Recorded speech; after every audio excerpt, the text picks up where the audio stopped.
what's up, crypto universe? It's us. We're back again on Rock the Block Live. My name is Eugene Tay. And my name is Malcolm. So, what's up, you guys? 恭喜发财, everybody. May you hot this year, and good luck to all of you guys out there. Yeah, it's Chinese New Year, by the way, in case you didn't understand what you were saying. Yeah. So, for our European and American friends right now in Asia, last 1 week was like important Chinese Lunar New Year. Businesses were usually closed for 4 days, 5 days. In China, it's like weeks. 2 weeks. Yeah, 2 weeks. Yeah. So let's talk about Bitcoin, shall we? Let's talk about the cryptocurrency market and where we are at now. Bitcoin is again at 3,005, holding on strong. Oh, when will it stop? Yeah, some people believe that the crypto winter might turn into a nuclear winter, and this bear market will last for at least 24 months. Are you serious? Yeah, the way things are going, Actually, I won't be surprised. Yeah, I won't be surprised. We used to be very bullish, and we still are. But I think there's the signs the indicators are not good. Yeah. But what's really interesting is if you've been reading on the various news about Bitcoin, some sites have said that Bitcoin has hit its bottom. It's now going to go up. You might see $4,000 in the weeks to come. Then there's also some sites some analysis says that it's going to hit 2K. So really, with regards to predicting of prices, it's anybody's guess. Yeah, I think it's if in terms of investment advice, it's never good to take a gamble when you're not sure where the direction of crypto is going. It's always good to look out for good indicators or healthy markets before you actually think about investing into crypto. So hopefully we will be here and keeping you company and keeping you entertained. And when you hear tons of good news coming from us, that's when you know you're gonna get in. Before the rest of the world gets in, we will let you guys know first. When we are going to get in, we'll let you guys know. Yeah. Good news also for Ethereum holders. Ethereum price has beat XRP for number 2 spot. But XRP and Ethereum has always been tango buddies, up and down, up and down, up and down.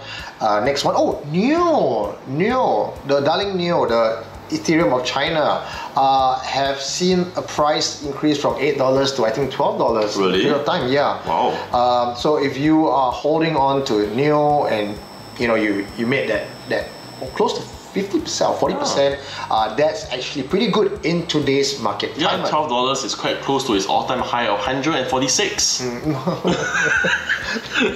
When I bought. But stay positive. Every gain is you have to take things in stride. Yeah. Right? You have to be positive. So don't worry.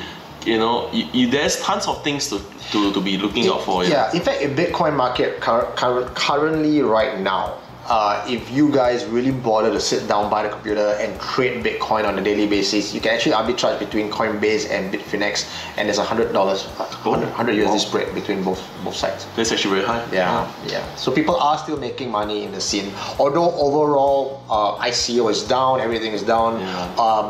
People have lost money.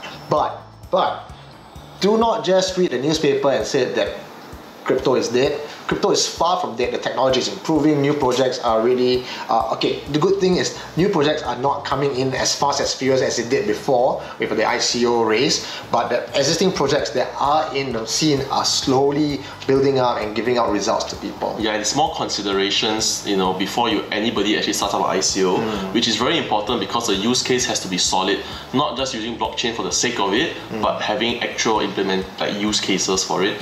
And I think one of the best things about having a market like this is people really focus on how the technology can improve businesses.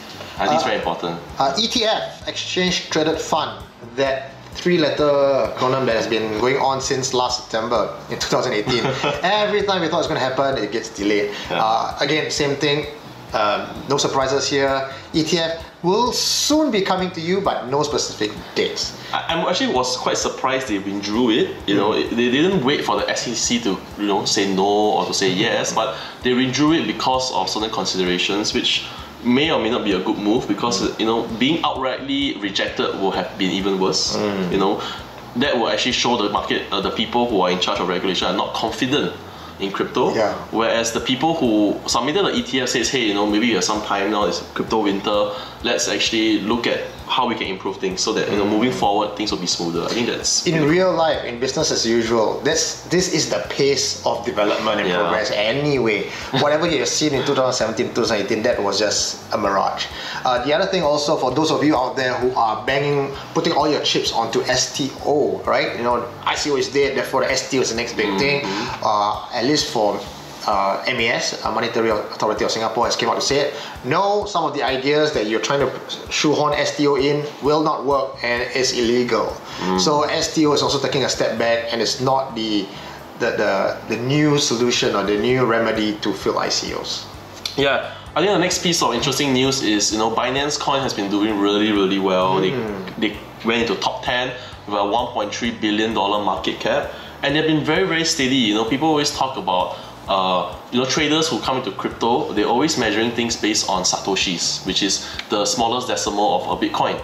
And actually the satoshi level of Binance Coin is actually almost at the same amount as it was during the crazy bull market of 2018, which shows that one Binance Coin now is worth a ton load of satoshis. Even though the price now is hovering about $10. Yeah. So I thought it was 20, was it? No, $20 was where it was at all-time high. So now it's at $10. So obviously, in terms of USD, it's lower, right?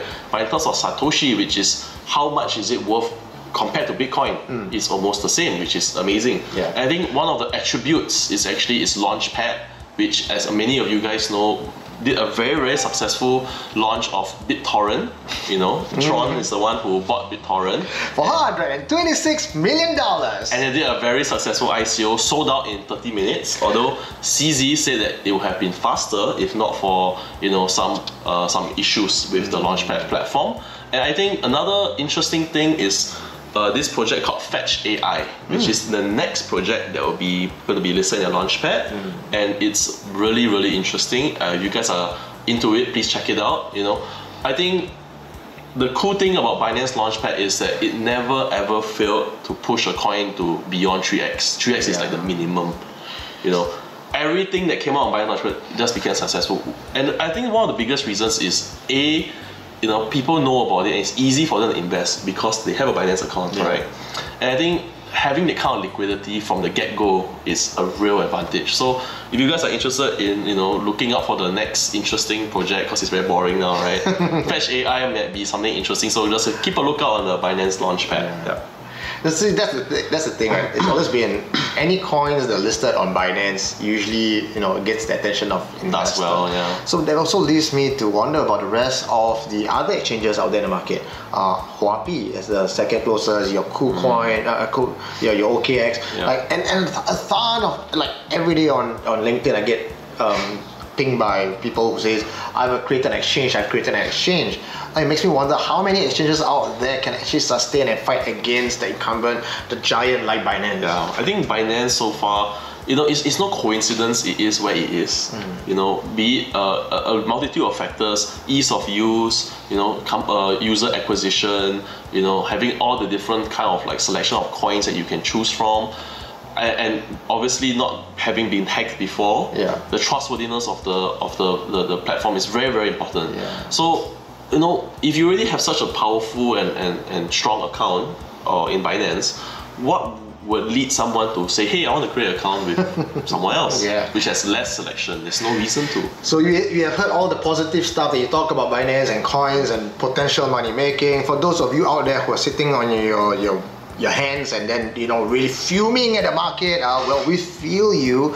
There is a New York Times article, check out the link here, I'm going to put it up here, either up here or down here, New York Times link, where the South Korean teens, young adults, they call themselves the dirt spoons. These are people who are poor, really in an economic position where they will find it very difficult to scale up, and cryptocurrency was their way out of poverty.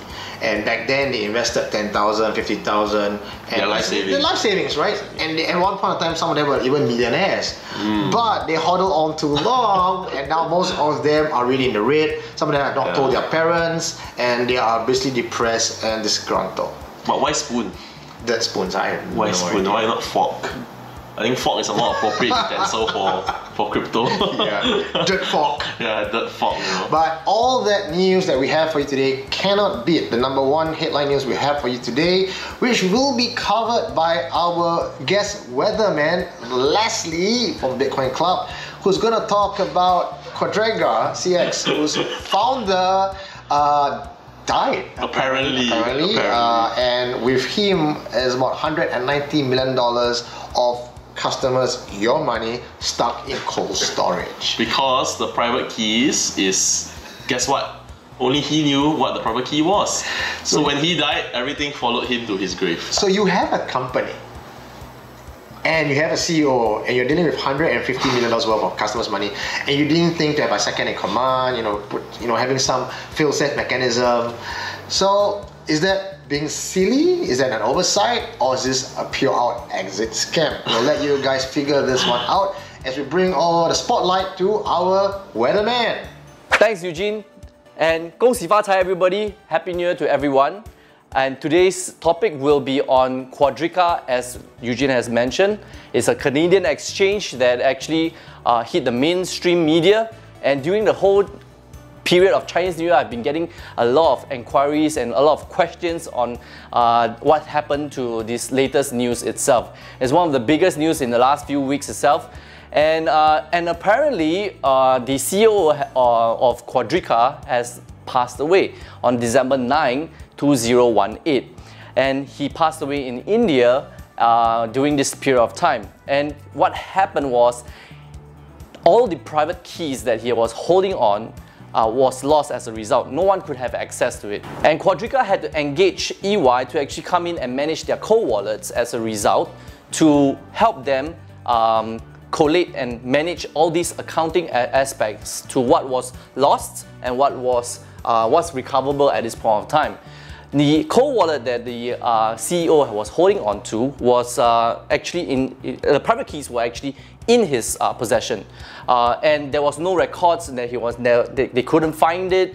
They actually engaged a security expert to come in and hacked his personal computer to see if they could recover his lost passwords. So one thing that I want to talk about to you guys is actually legacy planning for cryptocurrencies. Cryptocurrencies is important because the wallets that you have has a private key that actually needs to be stored somewhere safely. Even the twins themselves have separate records of their own private keys that they own in terms of Bitcoins. So what happened to Quadriga is that the sole owner of the private wallets in the exchange itself, by the CEO himself, had access to the passwords, and when he passed away, no one had access to it. Not even his widow could actually have access to or find his passwords that's actually stored somewhere in the home. So the personal computer that they have, they actually engage security experts to try to find passwords. He couldn't find it. And so back to you, Eugene. Okay, before we end off today, I have an interesting piece of snippet of news for you. It's called the Bitcoin Lightning Torch. If you haven't heard of it, let me tell you what it is. It's like the Olympic torch. Yeah, it's an Olympic torch. So in the Olympics, right, people run from the origins of where it came from, like Greece, right? And they kind of like hold the fire and they run and they pass it to the next guy. So it's something similar. So a sum of money is actually going around, and it's supposedly to be very lucky if you are the torch bearer. So a small sum of money, approximately $116, has been transferred to CZ.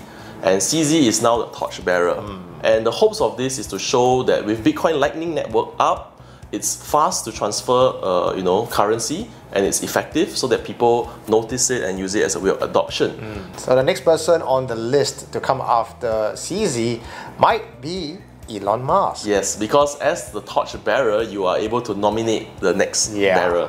So how the game works is that when CZ transfers the money to Elon Musk, if he accepts, he will have to top it up with an additional 10,000 satoshis, which is actually not that much of money, now.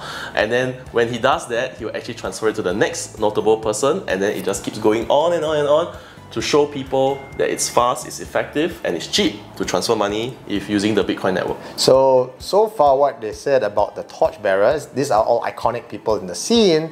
So who knows, maybe CZ, if Elon Musk doesn't want it, rock the block, guys. We'll take it. Yeah, from we'll you. take it for you because it's lucky. Yeah. You know, there's been multiple reports of torchbearers who receive this money and lucky things happen to them. You know, so maybe the whole thing about the Launchpad and Binance Coin being a top 10 has to do something with the torch.